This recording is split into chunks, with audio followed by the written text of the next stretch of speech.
पिछले कुछ समय से इंटरनेट की दुनिया में कृष्ण भक्ति और राधा की भक्ति में लीन श्री प्रेमानंद जी महाराज काफ़ी ज़्यादा वायरल हैं। इनकी बातें और इनके प्रवचन बहुत से लोगों की ज़िंदगियां बदल रहे हैं। बहुत से लोगों को इनसे मोटिवेशन मिलती है, प्रेरणा मिलती है और बहुत से लोग गलत कामों में जो लिप्त थे वो उन सारे कामों को छोड़ के कृष्ण और राधा की भक्ति इनके इन्फ्लुएंस में करना शुरू कर दिए हैं।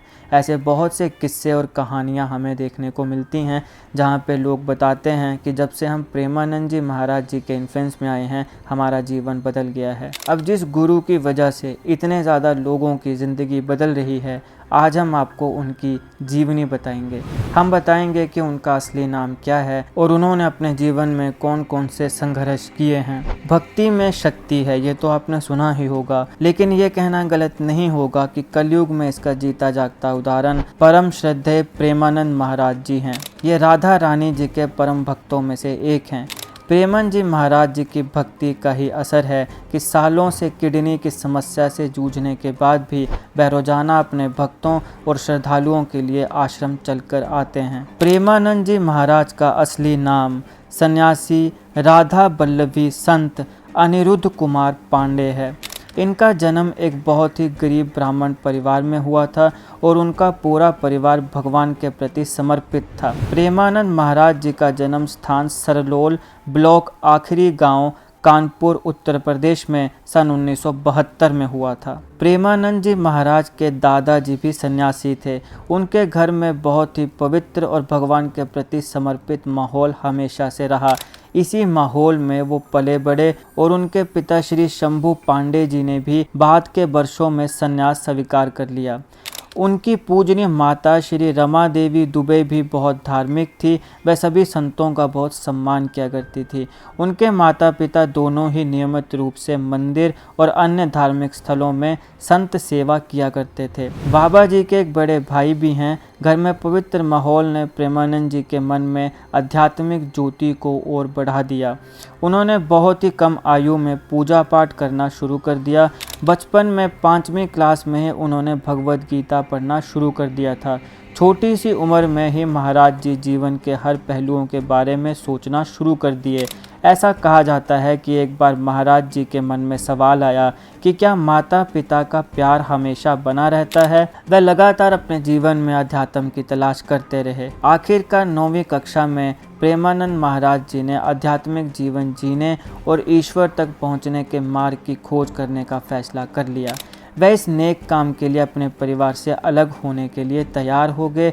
जिस वक्त महाराज जी ने यह फैसला लिया उनकी उम्र मात्र 13 वर्ष थी। वह बिना किसी को बताए सुबह 3 बजे अपने घर से निकल गए। युवावस्था में ही घर त्यागने के बाद उन्होंने नैष्ठिक ब्रह्मचारी की दीक्षा ग्रहण कर ली। संत के रूप में उनका नया नाम श्री आनंद स्वरूप ब्रह्मचारी था और इसके बाद उन्होंने जीवन भर के लिए संन्यास ले लिया। महाकाव्य को अपनाने के बाद उन्हें एक और नाम मिला और वो था स्वामी आनंदाश्रम। प्रेमानंद जी कहते हैं कि उनके ऊपर भगवान शिव का विशेष आशीर्वाद है। वह अपने प्रारंभिक जीवन में भगवान शिव के भक्त थे। वह भगवान शिव की शिक्षाओं का पालन किया करते थे। उन्होंने कभी भी आश्रम या पदानुक्रमित जीवन को स्वीकार नहीं किया। उन्होंने अपने जीवन का अधिकांश समय अकेले और अन्य दिव्य संतों के बीच में बिताया। संत के रूप में बाबा जी ने कभी भी मौसम, भोजन, कपड़ों को लेकर किसी तरीके की कोई परवाह नहीं करी और वह हरिद्वार और वाराणसी के घाटों के आसपास ही रहा करते थे। वह हमेशा गंगा स्नान किया करते थे, फिर चाहे वो कड़कती हुई ठंड ही क्यों ना हो। इसमें कोई संदेह नहीं कि महाराज जी को भगवान शिव का आशीर्वाद प्राप्त था, जो ज्ञान और करुणा की पराकाष्ठा है। हालांकि महाराज जी ने अपने लक्ष्य को नहीं छोड़ा और बाद में एक संत की प्रेरणा से प्रभावित होकर स्वामी श्री राम शर्मा द्वारा आयोजित रासलीला में गए। पूरे 1 महीने तक वह उस रासलीला में मौजूद रहे। महाराज को इस समय तक शायद ही ये एहसास हो कि वृंदावन हमेशा के लिए उनका दिल चुरा लेगा और वह उनका स्थायी एड्रेस बन जाएगा। वह मथुरा की ट्रेन पकड़कर अन्य संतों के साथ मथुरा पहुंच गए।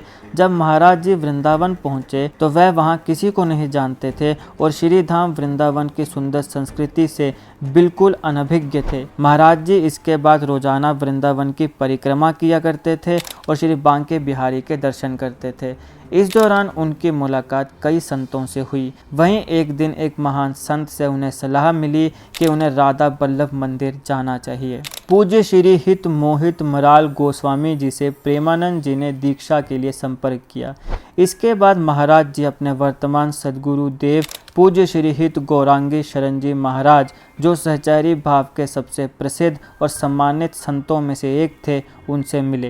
प्रेमानंद जी महाराज ने 10 वर्षों से भी अधिक समय तक अपने गुरु सद्गुरु देव की सेवा की। अपने गुरुदेव और श्री वृंदावन धाम के दिव्य आशीर्वाद से वे शीघ्र ही पूर्णतः सहचरी भाव में खो गए और श्री राधा के चरण कमलों में उनकी अटूट भक्ति विकसित हो गई और वह श्री राधा रानी की दिव्य शक्ति के अंश बन गए। आज प्रेमानंद जी महाराज के प्रवचन सुनकर लाखों लोगों का जीवन बदल रहा है। प्रेमानंद जी महाराज के प्रवचनों को सुनकर आज के युवा भक्ति मार्ग पर चलना सीख रहे हैं और उनके इन्फ्लुएंस में आके बहुत से लोग बहुत से बुरी आदतों को भी छोड़ रहे हैं। आपका प्रेमानंद जी महाराज जी के ऊपर क्या कहना है, कमेंट बॉक्स में लिखना बिल्कुल मत भूलिएगा।